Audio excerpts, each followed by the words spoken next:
folks. I am on my way home from a summer gathering with our homestead community friends, and I had a word on my heart that I wanted to share after having a conversation with one of the families in the community.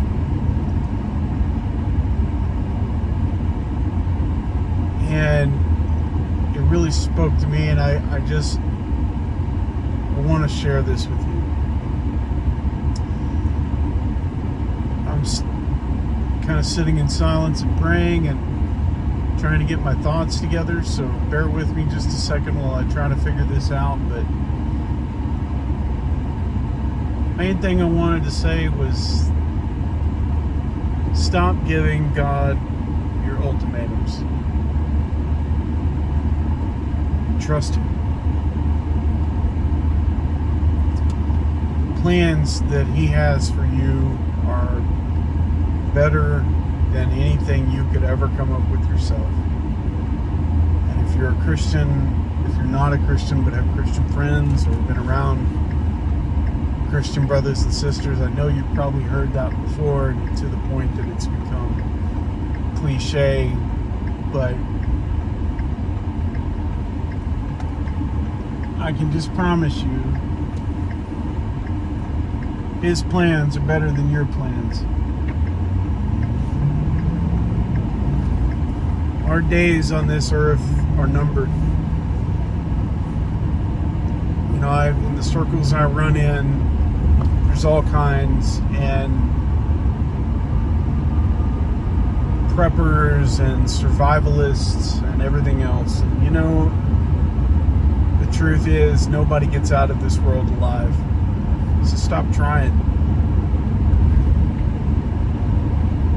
Stop giving God your ultimatums. I'm never going to move again. I can't do this. I won't do that. This is crossing the line. Those lines are prideful, they're man-made, and they're not for God. See, the truth is, you can do anything that God gives you strength to do. The Bible tells us that. That doesn't mean you can go out and do anything in the world that you want to, or if you're not physically capable of. It doesn't mean you can go push over trees or whatever else. What it means is that anything that happens, any path that God gives you to walk, He's going to give you the strength and the tools to do it. Our friends in our community are moving up here from Arizona, moving to Kansas from Arizona.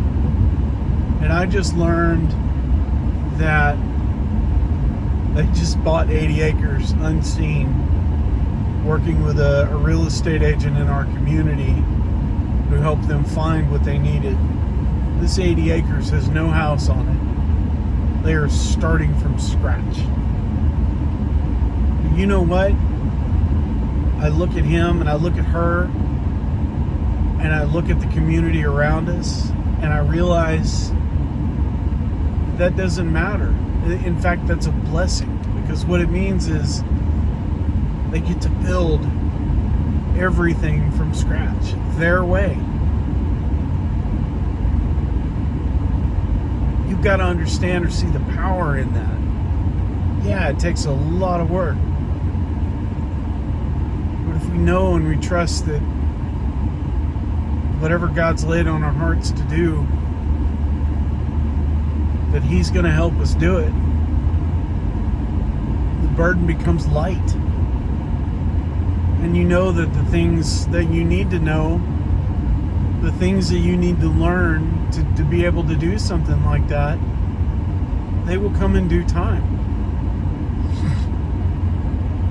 We have worked and been led by the Spirit with every decision that we've made for our property, and we don't act until God tells us to.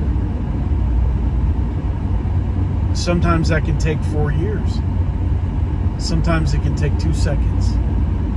It doesn't matter. What matters is when God gives the call to action, trusting that He has the plan, being obedient and walking.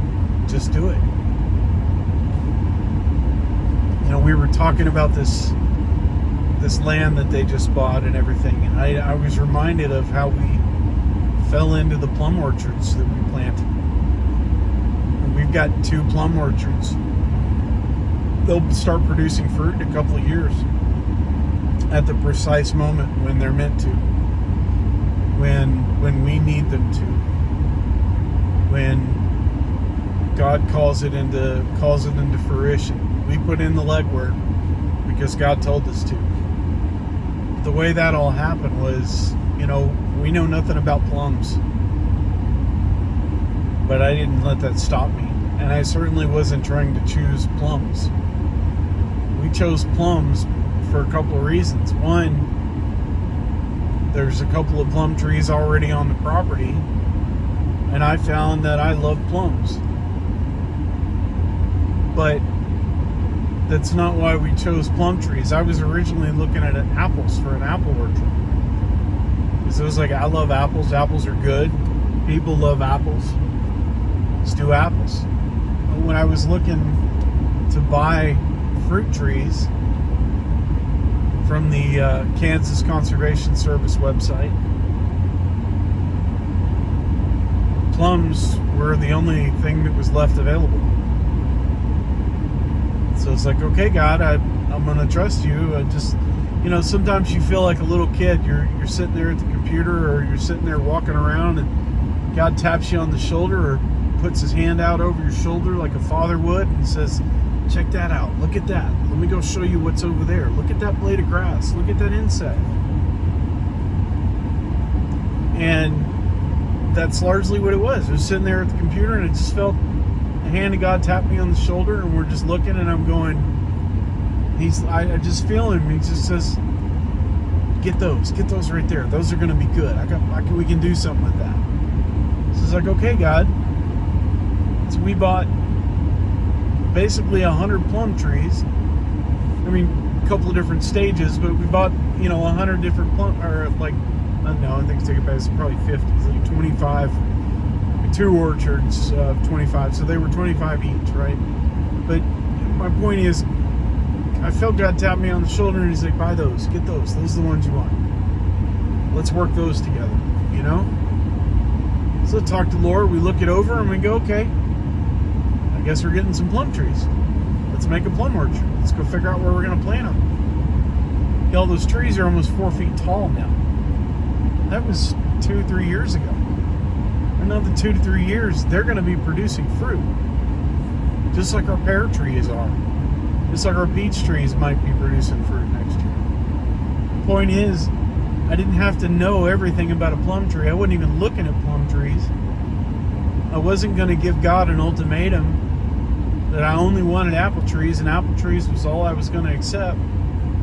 He said plum trees, so I said okay. You know what I've learned, though? In that time, I've learned more about what it takes to keep plum trees healthy. The insects, the pests that they're subject to. And I learned that small scale because we already have a couple of Chickasha plum trees on the property. So when our American plum trees start growing in much larger quantities, by the time that I'm ready to harvest those and do something with them, God will have prepared me in my heart with the information that I need to be successful at that. That's my point. Trust that God has your back. Trust that the process and the plan that He has for you is better than anything you could come up with yourself. Trust that you don't have to have all the answers to walk that path that God has given you. He'll do it for you. He'll show you what you need to know. He will teach you the things that you need to know as you go, if you are just willing to walk. stop giving ultimatums to God. Love you. I appreciate you. Yaya and I appreciate you so much. I hope this message reaches you well on this gorgeous Sunday afternoon. I hope you're having the time of your life. I hope you're walking with Christ. I hope. God bless you.